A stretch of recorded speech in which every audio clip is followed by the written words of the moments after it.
Why did she hear the footsteps slow down outside his door?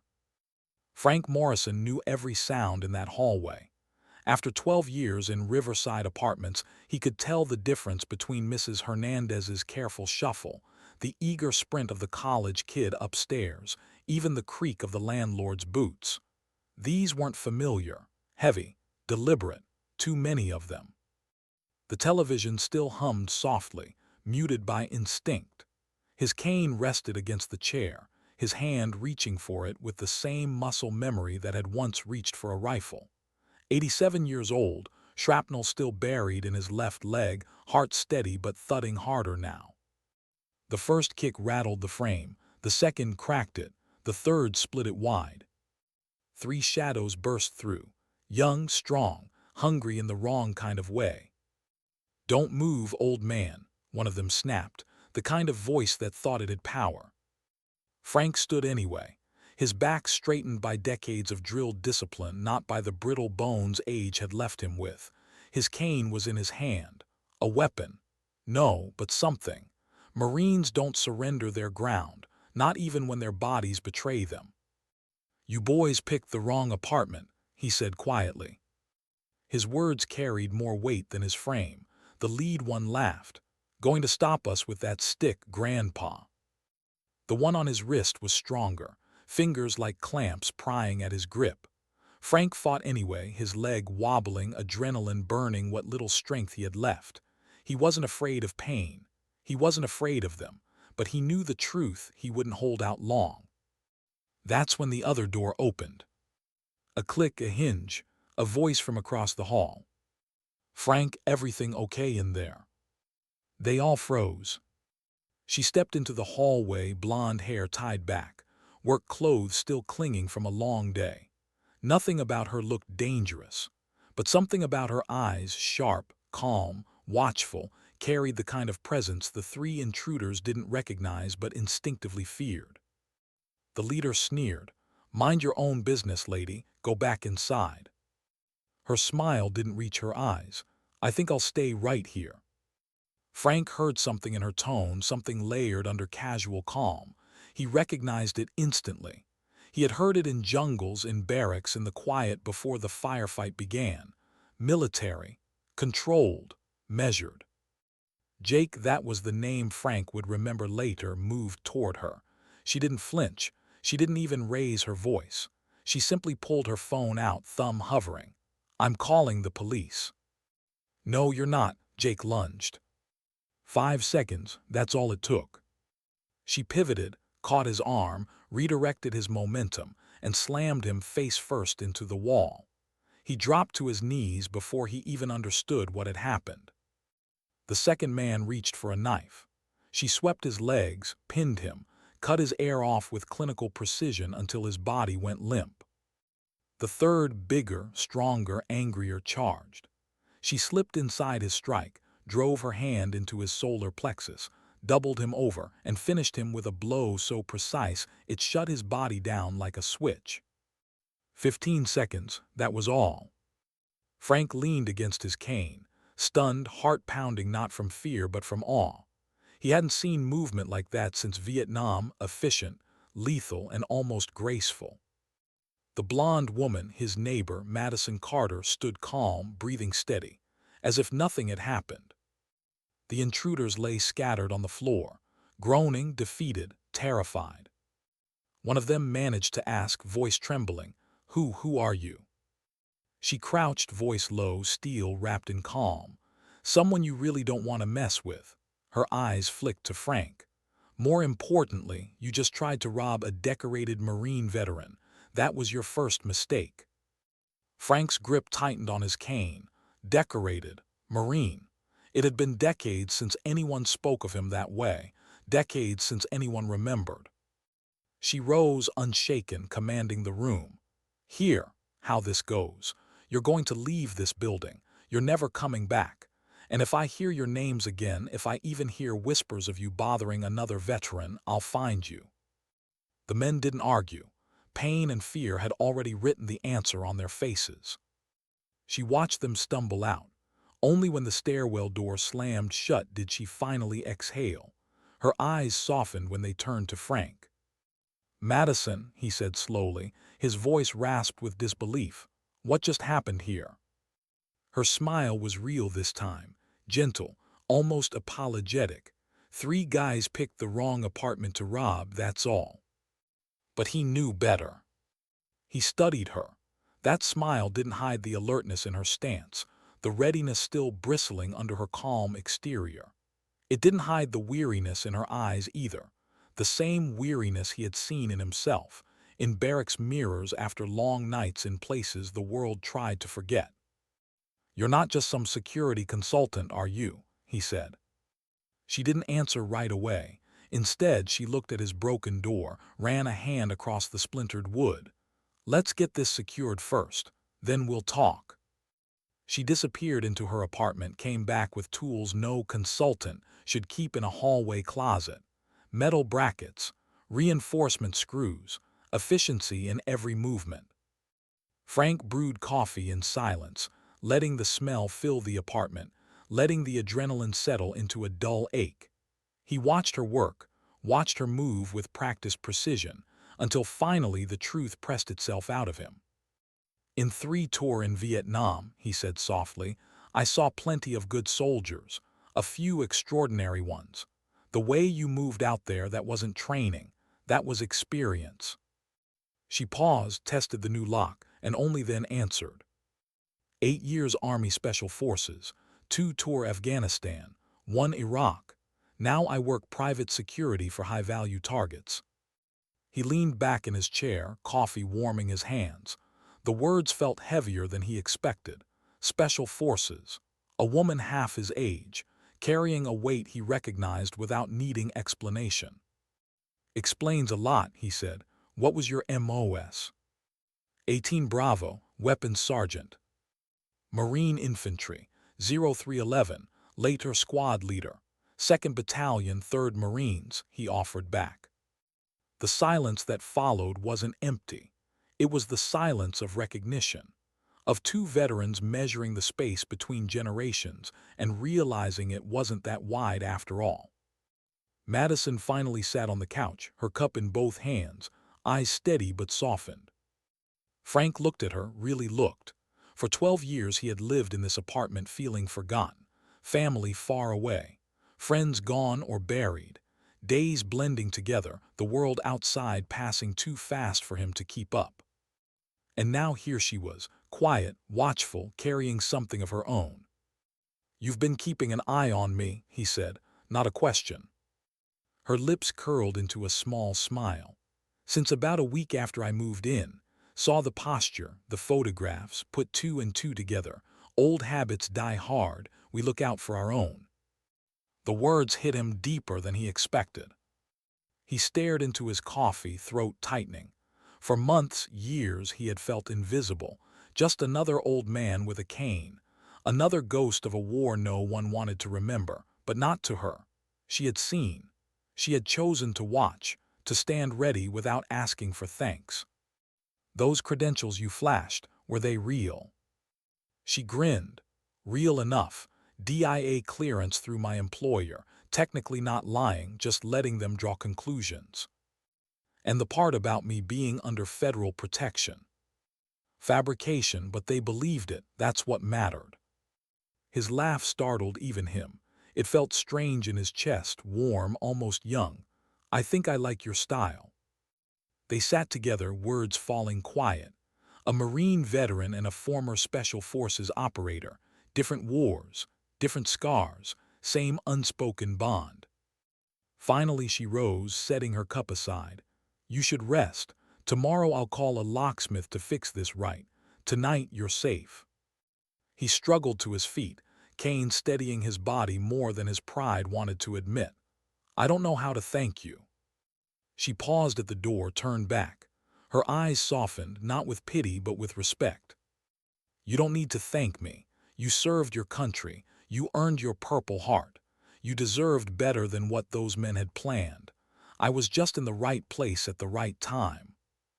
But then, softer, almost hesitant, "If you really want to thank me, maybe we could have coffee sometime. I'd like to hear your stories from Vietnam." His throat tightened. He nodded. "I'd like that very much." When the door closed behind her, Frank sank back into his recliner. The adrenaline faded, leaving only exhaustion and something he hadn't felt in years: connection. He looked at the splintered frame, the scattered reminders of violence, the echoes of what might have been. But beneath it all, he felt something else stirring. For the first time in a long time, he didn't feel alone. 3 weeks later, the apartment looked different. The splintered door had been replaced with reinforced steel brackets. A high-security deadbolt clicked smoothly into place each night.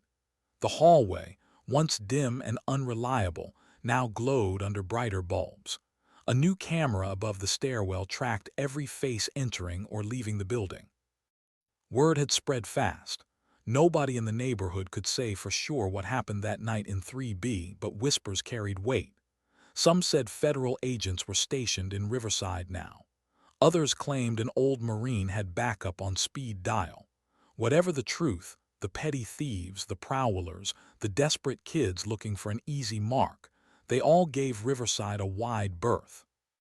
Frank Morrison noticed the difference immediately. His walks felt lighter. The shadows in the parking lot no longer stretched with menace. The air carried a different quiet, not the silence of fear, but the silence of respect. But the biggest change wasn't the new door, or the brighter lights, or even the sudden safety. It was her. Madison Carter, the neighbor across the hall. The woman who'd stepped out of her apartment like an afterthought, dismantled 3 intruders in under 20 seconds, and then brewed coffee like it was nothing. They'd had coffee again, once, twice, then twice more, sometimes in his apartment, sometimes in hers. The conversation started cautiously, polite questions about the building, about routines, about neighbors, but they never stayed on small talk. Frank wasn't built for it, neither was she. They spoke the way only veterans could, clipped at first, careful, but always circling back to things most civilians wouldn't understand. The smell of gun oil, the particular stillness before dawn patrols, the sound of helicopters that could mean rescue or death. Frank told her about Keysan, about the months of rain that never seemed to stop, about friends he buried with hands that wouldn't stop shaking, about the scar in his leg that never quite let him forget. Madison listened with a kind of focus that humbled him. Not wide-eyed fascination, not pity, just recognition, like she knew the weight of those words because she carried her own. And eventually, she shared some of hers. 2 tours in Afghanistan, 1 in Iraq, 1 mission she wouldn't describe, but her silence told him enough. A hesitation, a shadow in her expression that didn't fade until the subject changed. He didn't press her. He didn't need to. He'd seen that same shadow in the mirror for decades. But tonight, something weighed heavier on him. Tonight, he wanted to ask the question he hadn't dared yet. The rain tapped against the apartment windows, the kind of steady September rain that blurred the streetlights and painted the parking lot in silver streaks. Madison sat on the couch across from him, one boot tucked under her leg, her jacket folded neatly on the armrest. She sipped her coffee, eyes calm but distant. "Madison," Frank said slowly, "why do you do it?" She glanced at him. "Do what?" "This," he gestured vaguely. "Watching out for me, fixing my door, coming over for coffee with an old man who hasn't mattered in a long time." Her smile was faint but not dismissive. "Frank, you mattered long before I moved in here." "That's polite," he said, "not an answer." She set her cup down, the pause stretched, he waited. Finally she spoke. "Because I know what it feels like," she said. Her voice was softer than he'd ever heard it. "To come home and wonder if the world even remembers what you gave. To feel like all the fire you carried overseas doesn't matter here, like you're just fatting." Her eyes dropped for a moment. When they lifted, there was no guard, no mask, just honesty. "I looked at you, Frank, and I thought, I don't want him to feel like I did, forgotten, invisible, so I stayed close, quiet, just in case." The words cut deep. He didn't expect them to. not at his age. But they landed like shrapnel in reverse, not tearing him apart but breaking something open that had been closed too long. He swallowed, throat tight. "And who's looking out for you?" She didn't answer, not right away. Her silence was enough. He leaned back in his chair, eyes on the rain. For years he had sat in this same recliner, watching storms, waiting for time to take whatever it still hadn't. Tonight was different. Tonight there was someone else in the silence with him. "You said once you worked security now," Frank said carefully. "High-value targets, was it?" She nodded. "Judges, diplomats, sometimes corporate executives who don't realize how many enemies they've made. Dangerous work. Safer than Afghanistan." He raised an eyebrow. She smirked faintly, but it didn't reach her eyes. "You ever think about walking away?" he asked. Her lips parted, as if to answer, but she closed them again. He could see the war in her eyes, not one fought with rifles, but with choices, with memories. "Every day," she admitted. "But every time I think about leaving, I picture the people who won't have someone watching their back. And then I pick up the phone when the next contract comes." Frank studied her. He recognized the look. He'd worn it himself once, long after his discharge, when he tried to fit back into civilian life. The body home, the heart still deployed. "You can't serve forever," he said quietly. Her jaw tightened. "No, but you can serve long enough to forget who you are without it." The room fell quiet. The rain tapped harder. For a long moment, neither of them spoke. Finally, Frank set his coffee down, leaned forward on his cane. His voice was low but firm. "Madison, listen to me. You've carried more than most will ever know, but you're not alone, not anymore, not as long as I'm across the hall." Her head tilted, surprise flickering in her eyes, maybe even relief. The silence that followed wasn't heavy. It was steady, like two soldiers sharing watch on the same outpost. After a while she smiled faintly. "Careful, Frank, I might start believing you." "Good," he said, "because it's true." That night after she left, Frank sat in his recliner long after the storm passed.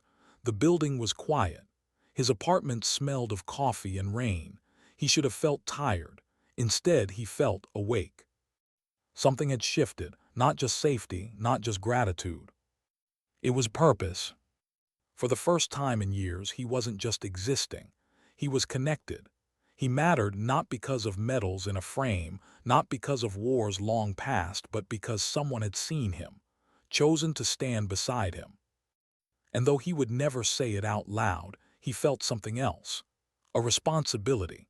If Madison Carter was carrying more than she let on, then maybe, just maybe, it was his turn to watch her back. Even if he only had a cane to lean on. Even if his battles were long behind him. Because Marines don't leave their own. Not ever. And across the hall, Madison Carter lay awake too, staring at her ceiling, listening to the rain fade. Her phone buzzed once, a new assignment waiting.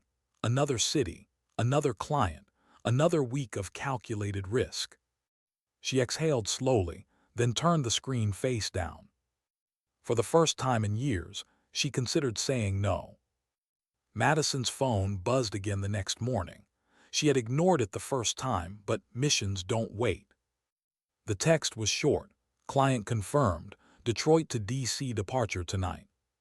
She sat at her kitchen table, coffee cooling in her hands, staring at the words. Normally, she didn't hesitate. Work meant movement. Movement meant survival. But now there was hesitation. A single face, weathered and lined but sharper than most 20-year-olds she'd ever met, flickered in her mind. "Frank." She looked at the wall separating their apartments as though she could see him through it.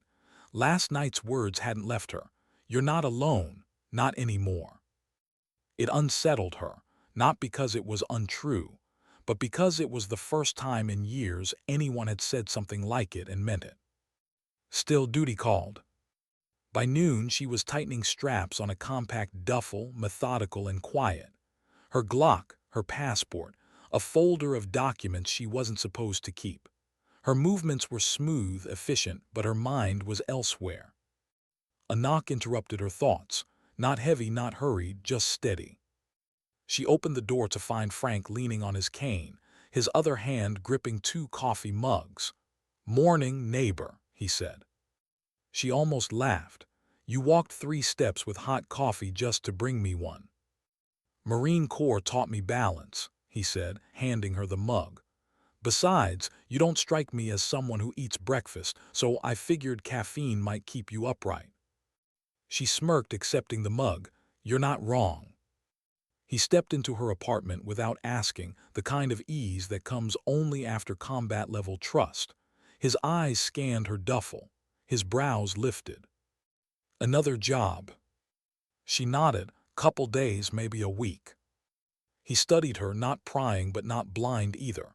"And you're leaving tonight?" "Yes." He leaned against the counter, sipped his coffee. His eyes softened. "You ever get tired of it?" She chuckled. "Of what?" "Always being ready to leave." The laugh died quickly. She didn't answer. He set his cup down, voice quieter. "I know that look. Saw it on plenty of faces back in Nam. Men who came home but never unpacked. Not really." Her throat tightened.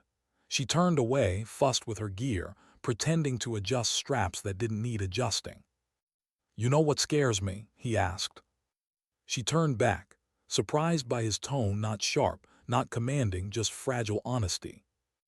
"That you'll keep running so long, you'll forget you were supposed to stop." The words landed heavier than he knew. Madison swallowed hard, forced a steady voice. "Frank, I'm fine. This is just what I do." He nodded slowly, but his eyes didn't believe her. They drank coffee in silence for a while. When Frank finally stood, his cane steady, he gave her a look she couldn't quite decipher. A mixture of gratitude, worry, and something else. "Come back safe," he said simply. She nodded, unable to form words.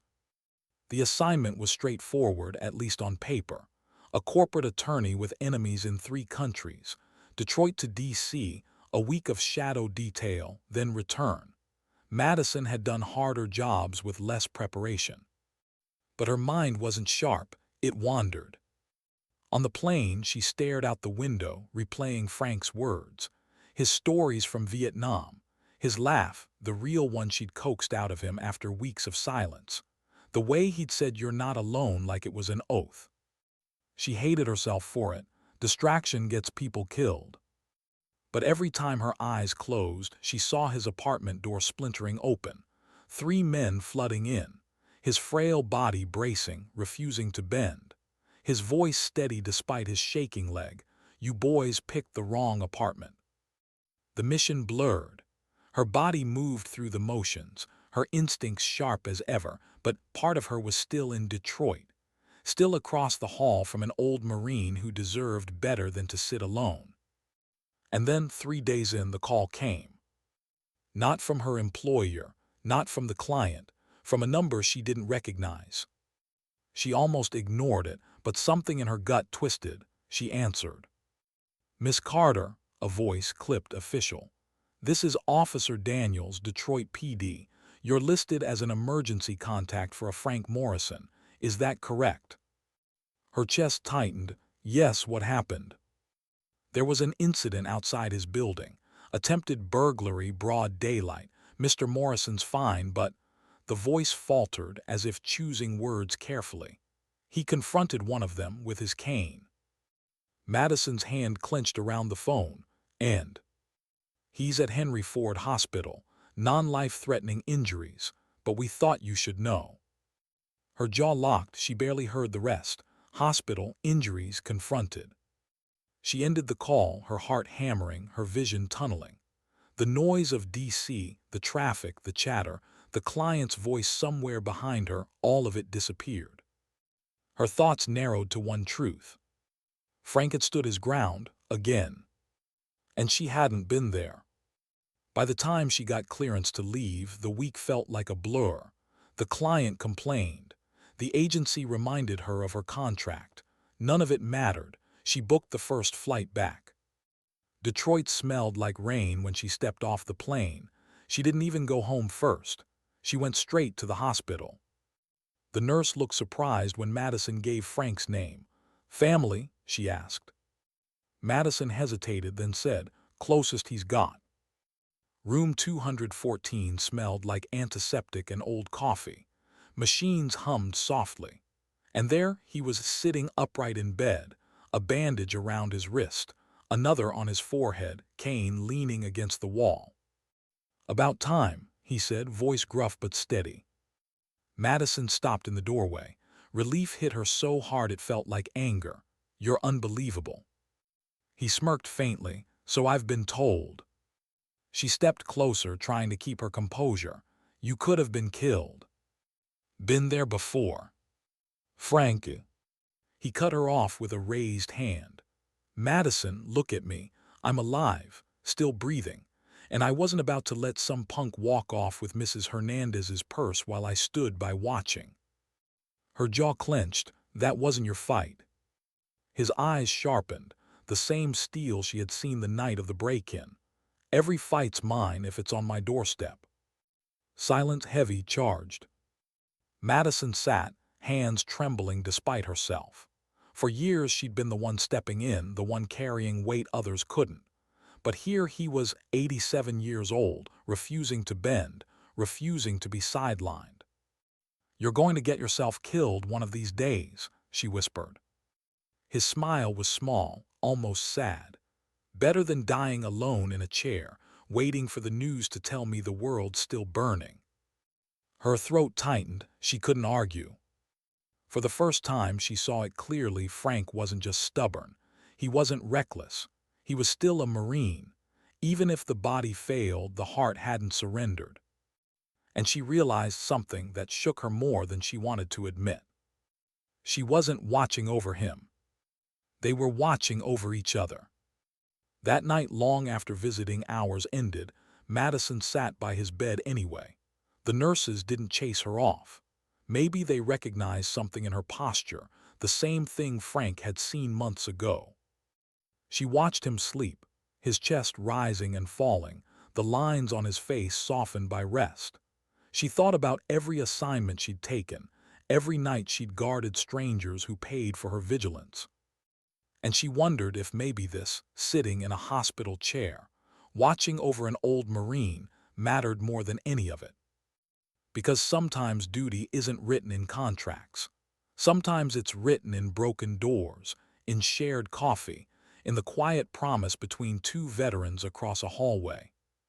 She closed her eyes, exhaustion finally catching her. But before sleep took her, one thought echoed, steady and undeniable. She wasn't done protecting Frank Morrison. Not yet. Not ever. Frank Morrison hated hospitals. The smell, the waiting, the way nurses looked at him like he was fragile glass. He'd taken shrapnel in his leg in '71 and walked himself out of the aid station with nothing but morphine and stubbornness. Lying in a bed now, wrist bandaged, forehead stitched, felt like surrender. But Madison stayed. She hadn't left since the first night. She brought him coffee that didn't taste like burnt cardboard, argued with doctors when they tried to push unnecessary tests, and made the nurses laugh with sarcasm sharp enough to cut. More than once, Frank caught her scanning the room like she was still on patrol. Every sound in the hallway, every shadow through the blinds, her eyes tracked it. "You can relax, you know," he said one afternoon. She glanced at him. "I am relaxed." "Madison, you're sitting in condition orange in a hospital bed bay." Her lips twitched, but she didn't deny it. "Old habits," she muttered. He smiled faintly, but the smile faded when he saw the wear in her eyes.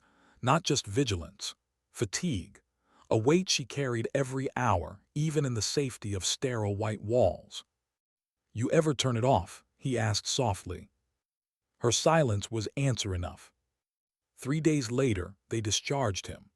Madison insisted on driving him home, her small Honda somehow swallowing his cane, his meds, and the stack of paperwork the hospital shoved at him.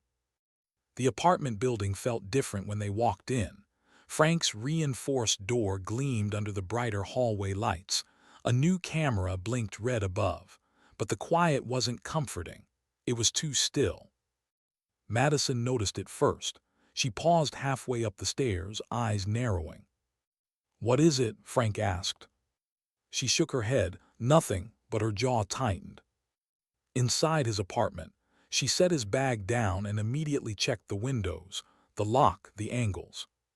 Frank sank into his recliner, watching her move. "You're jumpy," he said. "I'm careful." "No," he said, voice firm. "You're expecting something." She froze, then exhaled, sat on the arm of his couch. "The burglary attempt last week. Broad daylight, sloppy but bold. It doesn't feel random." Frank frowned. "You think they were connected to the ones from before?" "Maybe, or maybe word's out about this building. Criminals gossip like anyone else. And once a rumor starts," she shook her head. "Rumor?" "That Riverside Apartments is under protection, and if someone hears federal protection," her eyes met his, "that attracts attention we don't want." Frank's gut tightened. He hadn't thought of that. When she'd flashed her credentials, it had scared off 3 punks, but lies have ripples. "Attention from who?" he asked. Her silence was long, too long. "People you don't want knocking at your door," she said finally. The words sat heavy in the air. That night Madison couldn't sleep. She sat in her own apartment, duffel open, Glock disassembled and cleaned for the second time in 2 hours.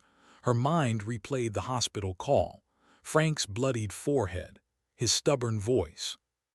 She joined Special Forces at 21, survived missions that still lived in classified files, buried friends without ceremony, and through it all she told herself the same thing: it's worth it because I can keep someone safe. But Frank wasn't supposed to be her mission. He was supposed to be a neighbor, a coffee companion, a reminder that veterans didn't fade alone. Now he was more than that. And because of her, because of the story she'd spun with fake credentials and federal lies, his life might be in more danger than before. Her phone buzzed, a message from an unlisted number. "You're drawing attention, call me." Her chest tightened. She knew the sender, a contact from her contracting firm, the kind who never sent messages lightly. She didn't call. She shut the phone off and stared at the dark screen. Across the hall, Frank couldn't sleep either. His wrist ached, his head throbbed, but more than that, his mind churned. For 12 years, his life had been routine, predictable, safe in its loneliness. Now everything was different. Madison's words echoed. "You don't want certain people knocking at your door." He remembered Vietnam, remembered the way whispers of an ambush spread before the first shot fired, the way you could feel danger before you saw it. And tonight, sitting in his apartment, Frank felt it again, that old instinct, the sense that something was coming. The first sign came 2 days later. Frank was on his afternoon walk, cane tapping against the sidewalk, when he noticed a car he didn't recognize. Black sedan, parked too long at the corner. The driver pretended to check his phone, but Frank knew surveillance when he saw it. When he returned to the building, Madison was leaning against the railing outside, arms folded, eyes on the same car. "You see it too," Frank said. She nodded once. "Been there since morning." "Cops." She shook her head. "Not their posture." Frank's grip tightened on his cane. "Then who?" Her jaw set. "The kind of people who ask questions after dark." That evening Madison knocked on his door, not casual, firm. "Pack a bag," she said. Frank blinked. "Excuse me." "You're staying at my place tonight. Safer if we're in one room." He frowned. "Madison." "Frank, this isn't negotiable." Her voice was steel, not disrespect, not pity, just command. He saw the soldier in her, the weapons sergeant who had dismantled 3 men without breaking stride. He wanted to argue, Marines don't take orders from Army, but the look in her eyes silenced him.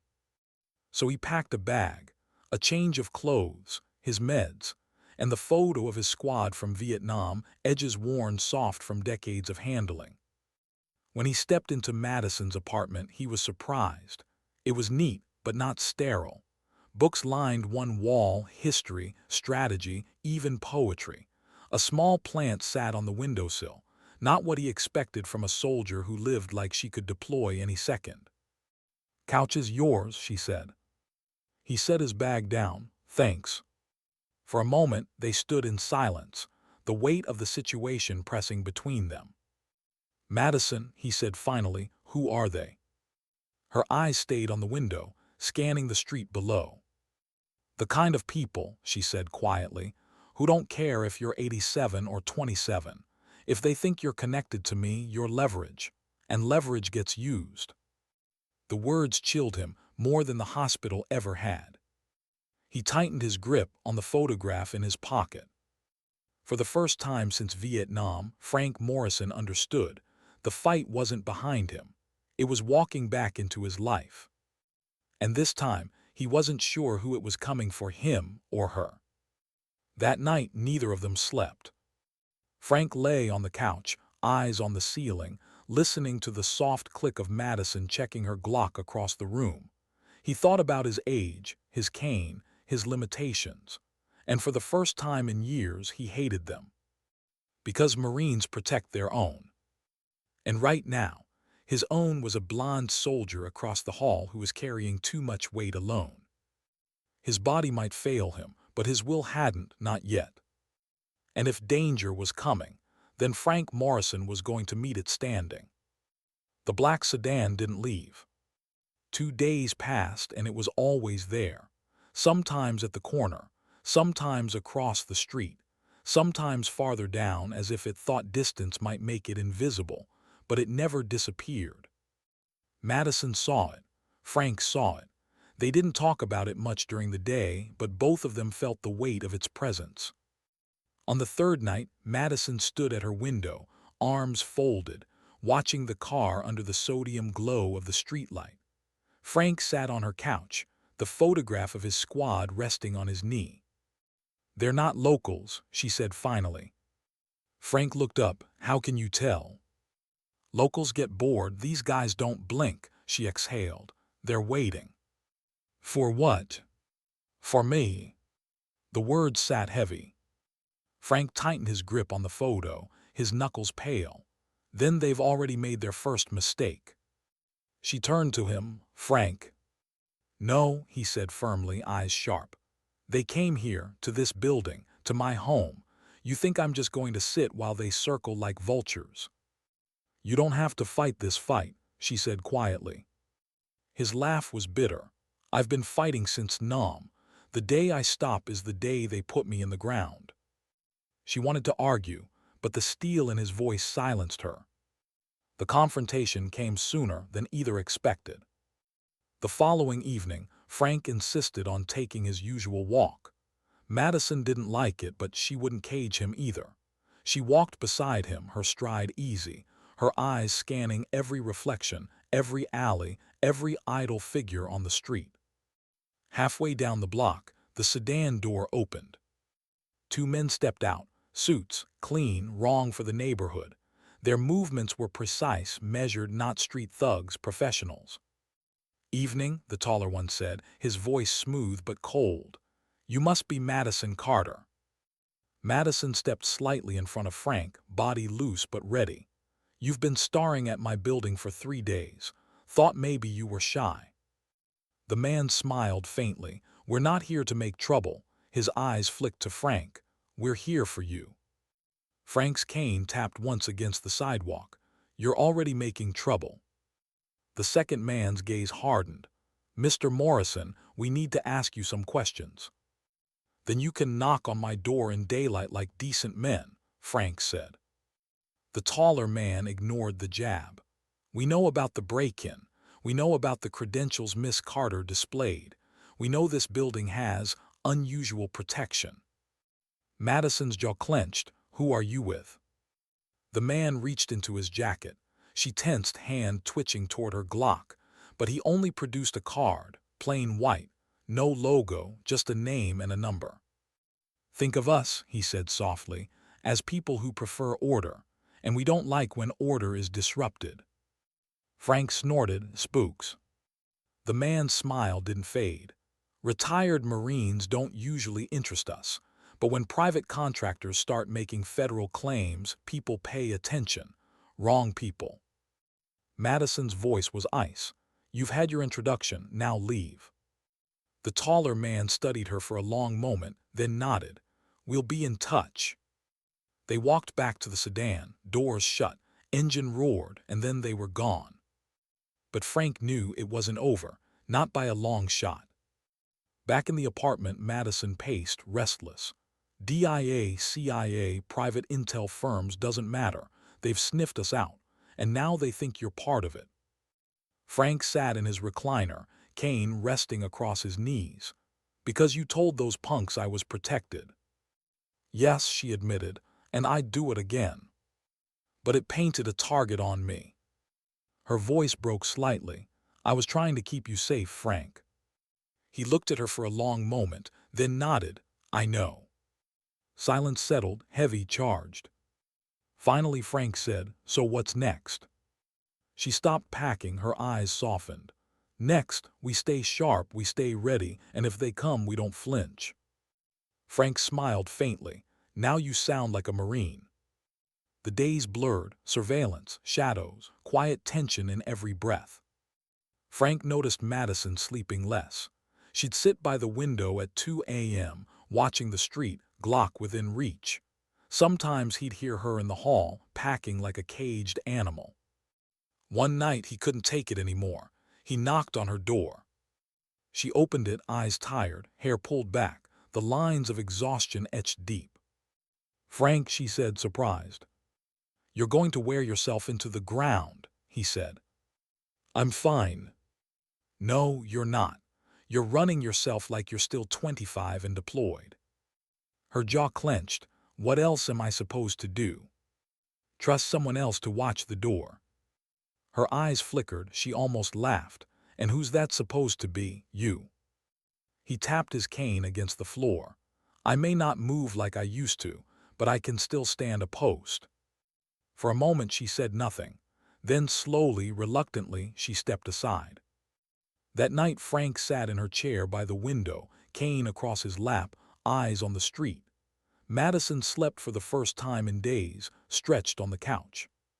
And as he watched the streetlights flicker, Frank Morrison felt something stir in him he thought was gone. Purpose. Not the kind that came from medals, not the kind that came from orders. The kind that came from protecting someone who'd forgotten how to let herself be protected. 2 nights later the knock came. Not frantic, not violent, just deliberate. Madison was up instantly, Glock in hand. Frank rose slowly, cane steady. She opened the door a crack.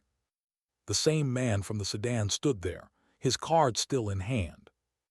Miss Carter, he said softly, we should talk. Her jaw tightened. Say what you came to say. He glanced past her at Frank and smiled faintly. Not here. Madison shut the door, bolted it, turned to Frank. They want a meeting. Frank raised an eyebrow. And I don't like meetings I didn't call. He leaned back in his chair, eyes sharp despite the weight of his years. Then we don't go, let them wonder. She hesitated. It's not that simple. Nothing ever is, Frank said, but we don't bend first. For a long moment she just looked at him, and in his eyes she didn't see 87 years. She saw the Marine who'd survived ambushes, who'd buried brothers, who still carried himself like the fight wasn't finished. Finally she nodded. All right, Frank, then we stand our ground. That night as the city outside went quiet, Frank and Madison sat in silence. 2 veterans, 2 generations, bound not by blood but by the same vow. If the fight came to their door again, they wouldn't face it alone. The black sedan didn't just return. By the end of the week there were 2. One parked at the corner, another across the street. Different drivers, same posture, too still, too deliberate. Madison kept her Glock closer. Frank kept his cane within reach, even when he slept. Neither said it out loud, but both knew the circle was tightening. The breaking point came on a Friday night. Madison had just brewed coffee, the strong, bitter kind Frank liked, when headlights washed across her apartment windows. She froze mid-step, mug in hand. Frank noticed it too. "They're closer," he said. She set the mug down. "Stay here." He tapped his cane against the floor. "Not a chance." Her eyes cut to him, sharp, but his expression didn't waver, and she didn't argue. Together, they stepped into the hallway. Downstairs, the lobby door opened. Heavy footsteps echoed up the stairwell, not rushed, not panicked, purposeful. Two men emerged onto their floor, the same suits, the same measured calm. "Miss Carter," the taller one said, voice steady. "Mr. Morrison, we need a word." Madison's hand brushed against her jacket where the Glock rested. "If this is a courtesy call, it's over. Turn around." The man smiled faintly. "If it were a courtesy call, we'd have knocked at noon. This is different." Frank shifted his weight, cane tapping once against the floor. "You're standing on my floor, son. That means you're already in the wrong place."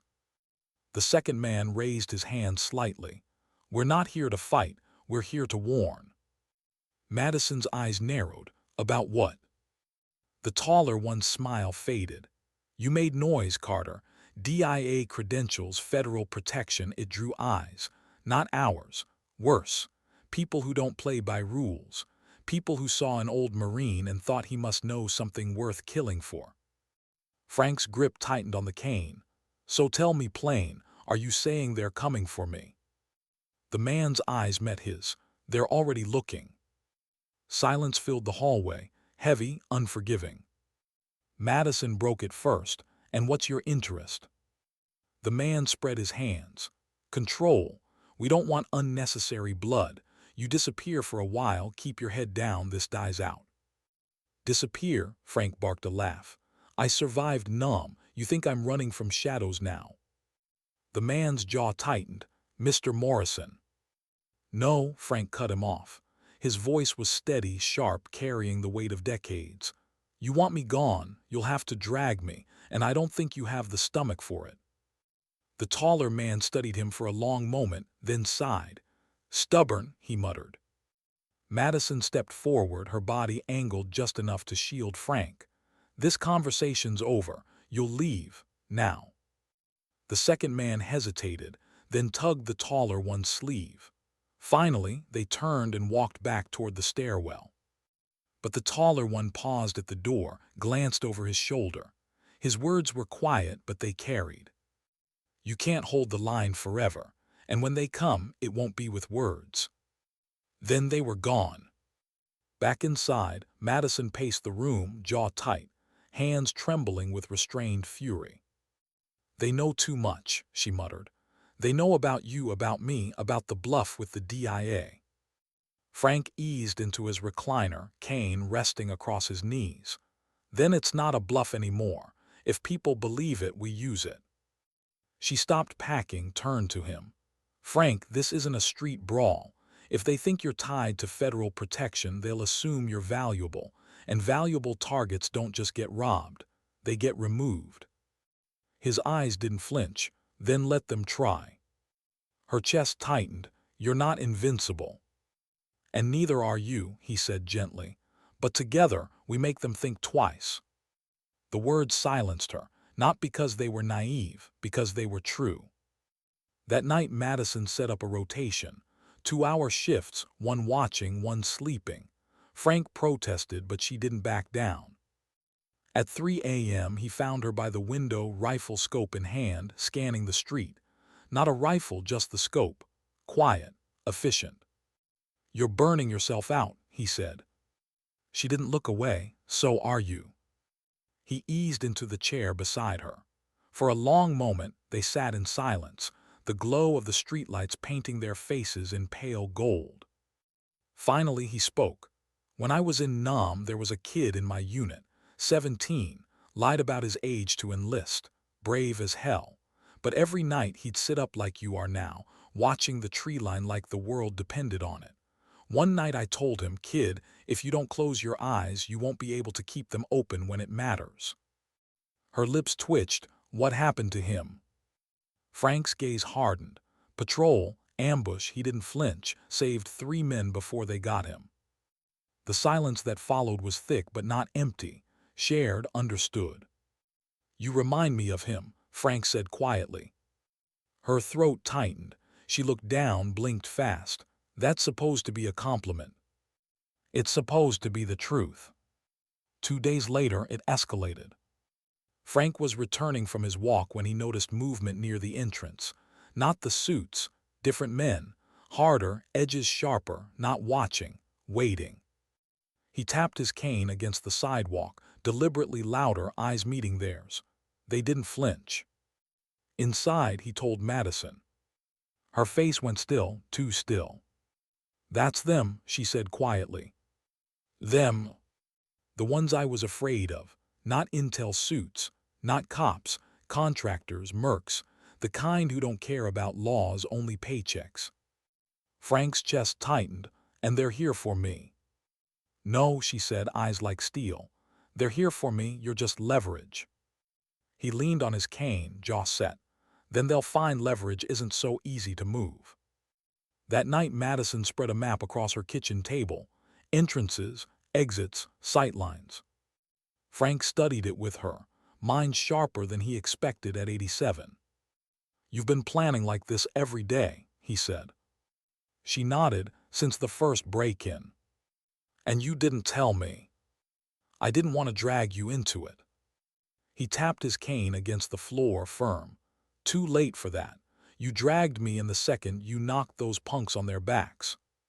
Her eyes softened. "Frank." "No," he said firmly. "We faced this together. You said you didn't want me to feel forgotten. Well, here's the truth. I don't, not anymore. And if this fight at my door, I'm in it. Period." She stared at him for a long moment. Then slowly she nodded. When the knock came, it wasn't quiet. It wasn't polite.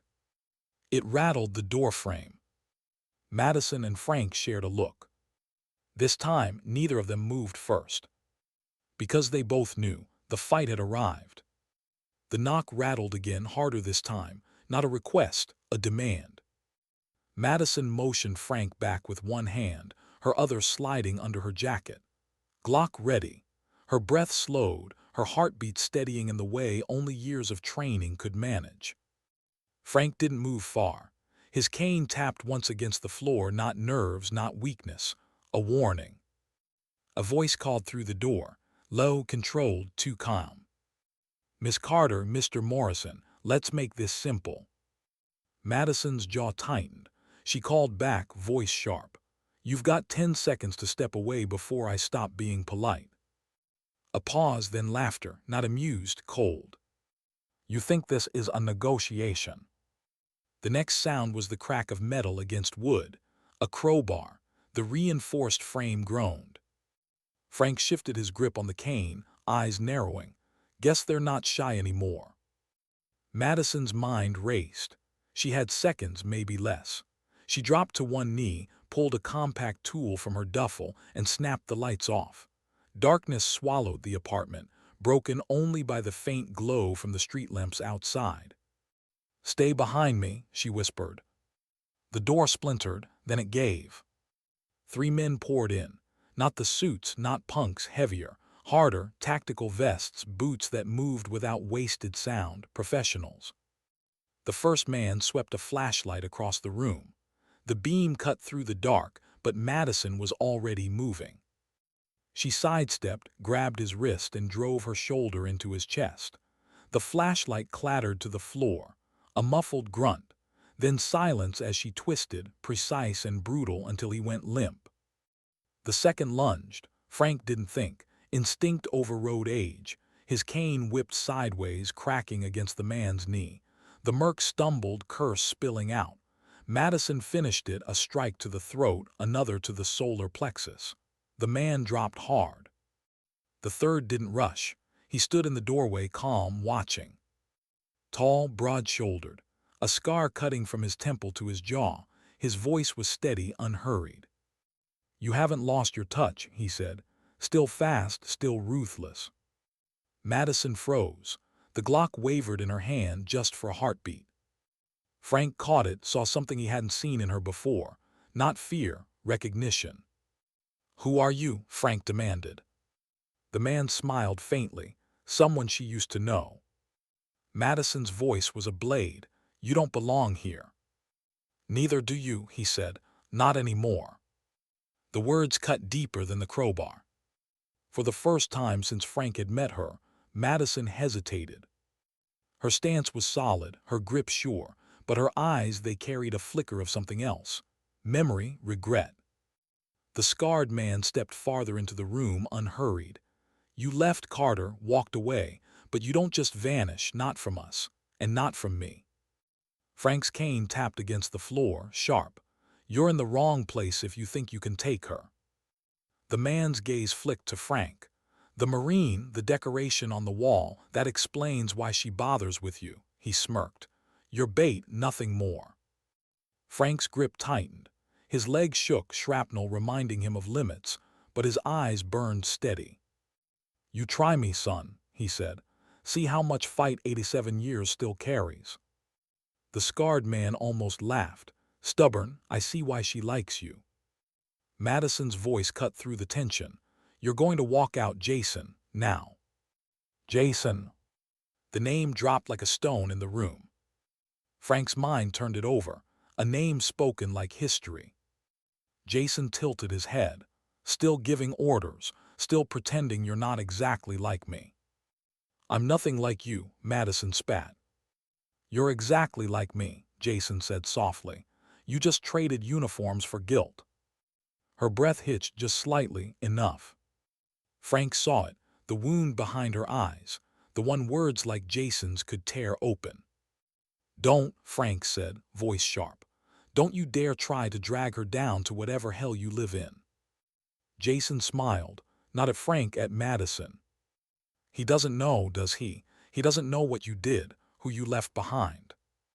Her jaw clenched, her finger curled tighter on the trigger. "Leave," she said again. The words trembled this time, not from weakness but from restraint. Jason's smile faded. He studied her for a long moment, then stepped back toward the hall. "This isn't over," he said. "You can't protect him forever, and when he's gone you'll be alone again just like before." Then he was gone. The silence that followed was suffocating. Frank's hand trembled on the cane, adrenaline still burning in his chest. He turned to Madison. "Who was he?" Her eyes stayed on the doorway. Her voice was low. "A mistake I should have buried a long time ago." They spent the rest of the night in silence. Frank sat in his chair, mind replaying Jason's words. Madison cleaned her Glock 3 times, movements sharp, mechanical. When dawn finally broke, Frank spoke. "You going to tell me?" She didn't look up. "Tell you what?" "Don't play dumb. That man, Jason, he knew you, knew enough to hurt you." Her hand stilled. Finally, she set the Glock down. "Afghanistan," she said quietly. "My second tour. We ran black ops, deniable missions. Jason was in my unit. We did things no one will ever put in a report. Things that blur the line between protection and destruction." Her voice cracked just barely. "I got out. He didn't. He stayed. Or maybe he never wanted to leave. Now he works private, selling violence to the highest bidder." Frank listened, silent, steady. She looked at him then, eyes raw. "And now he's here, because of me, because I couldn't leave it all behind clean enough." For a long moment, Frank said nothing. Then he leaned forward, cane across his knees, voice low but fierce.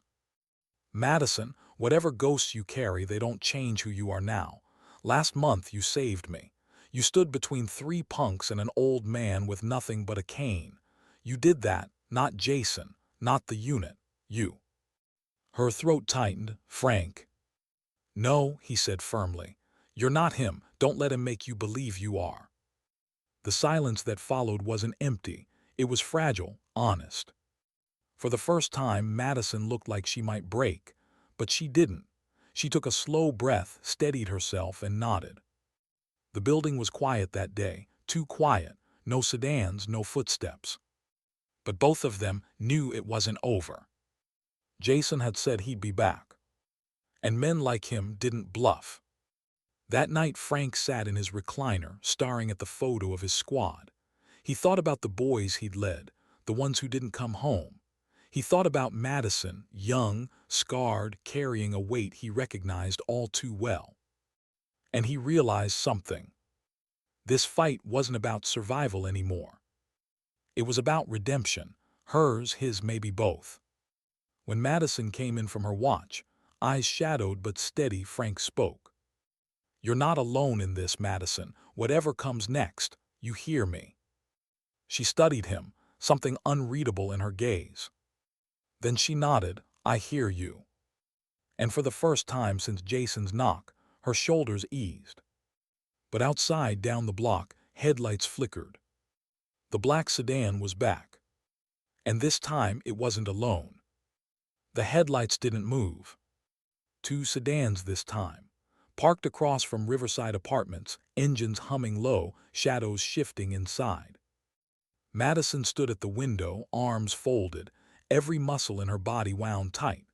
Frank sat across from her, cane leaning against his chair, eyes sharp despite the weight of his years. "They're not waiting anymore," she said quietly. Frank's jaw tightened. "Then neither are we." At 2 a.m. the knock came. Not Jason's calm knock, not the merc's heavy fists. This was different, fast, relentless, like a drumbeat against the wood.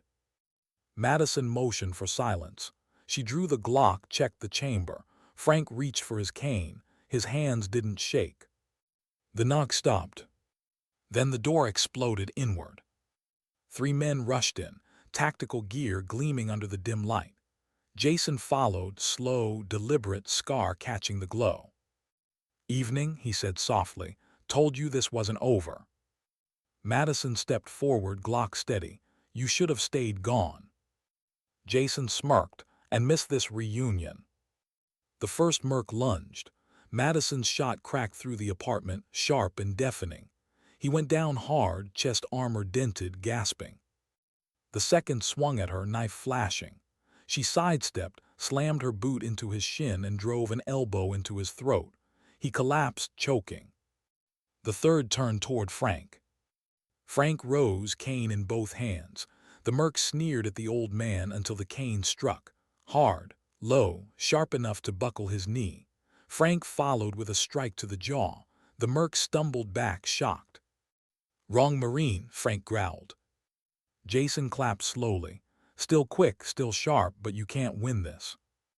Madison's voice was ice. "Watch me." He stepped closer. No weapon in his hands, just presence, heavy and deliberate. "You left me," he said softly. "Afghanistan, Outpost Bravo, do you remember?" Her breath hitched, just slightly. 3 of us walked into that compound. Only 2 walked out. You walked out, I didn't." Her grip on the Glock tightened. "You think you left it behind, but you didn't," Jason said. "You dragged it with you, into this building, into his life." He pointed at Frank. "And now he's going to pay for your sins." Frank's voice cut sharp. "My life been paid for 100 times over. Don't pin it on her." Jason's gaze snapped to him. "Then die with her." He lunged. The fight was brutal. Jason wasn't fast, but he was relentless. Every strike meant to break bone, every move honed by years of violence. Madison matched him, but each clash echoed with something deeper than combat, memory, betrayal, unfinished history. Frank circled, cane ready, searching for the opening. His leg burned, his lungs ached, but his eyes stayed fixed. Jason drove Madison against the wall, his hand closing around her wrist, forcing the Glock aside. "Admit it," he hissed. "You're me." She spat blood, voice fierce. "I'm nothing like you." Then Frank struck. The cane cracked against Jason's side, once, twice, sharp enough to stagger him. Madison wrenched free, pivoted, and drove her boot into Jason's chest. He hit the floor hard. For a moment, silence filled the apartment. Jason coughed, blood at the corner of his mouth. His smile was faint, twisted. "You can beat me down, but you'll never outrun what we did." Madison stood over him, Glock steady, chest heaving. Her finger curled on the trigger. Frank's voice stopped her. "Don't." She froze. "He's not worth it," Frank said softly. "If you pull that trigger, you carry him forever, and you've carried enough." Her breath came ragged, her hands shook. Jason laughed weakly. "Listen to the old man, he wants you soft." Her eyes burned, not with fear, with choice. Slowly, deliberately, she lowered the Glock. "You're not my ghost anymore," she said. Jason's smile faded. For the first time his eyes flickered, something like defeat. Madison stepped back. "Get out. If you ever come near him again, near this building again, you won't walk away next time." Jason rose unsteadily. He glanced at Frank, then back at Madison. "You'll regret this," he said. "No," she replied. "I already regret enough." He left. The remaining mercs limped after him, silent and broken. The door hung splintered, the apartment wrecked, the air heavy with gunpowder and sweat. But it was over. Frank sank into his chair, breathing hard, cane across his lap. Madison dropped onto the couch, head in her hands. For a long time, neither spoke. Finally, Frank said quietly, "You didn't pull the trigger." She looked up, eyes shining. "Because of you." He shook his head. "Because of you, you chose." Silence again, softer this time, not empty, healing. Weeks passed. The sedans never returned. Word spread Riverside was untouchable. No one knew why, no one asked. Frank repaired his door again, stronger this time.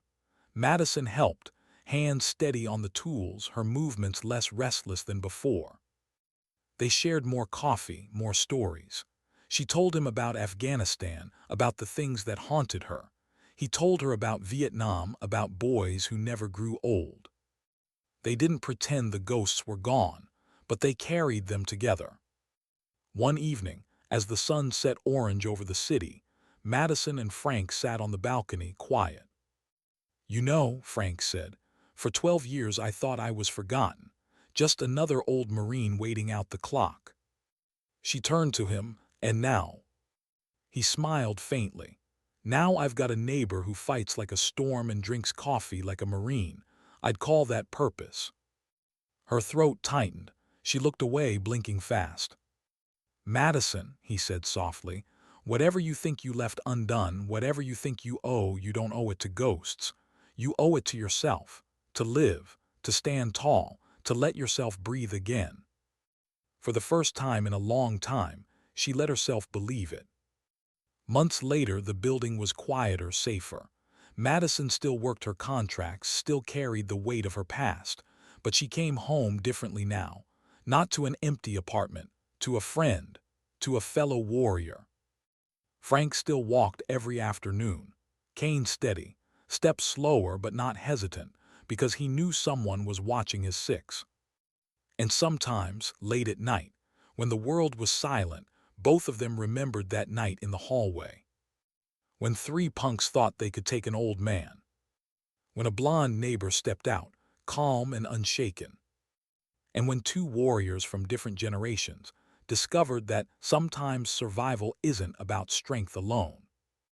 It's about standing for each other. Frank Morrison would one day fade, as all soldiers do. Madison Carter would keep walking into shadows because that was her calling. But both knew one truth that night had carved into stone. Heroes don't always wear uniforms. Sometimes they live across the hall. And sometimes, the fight worth standing for isn't the one you signed up to fight. It's the one that finds you when you're least expecting it.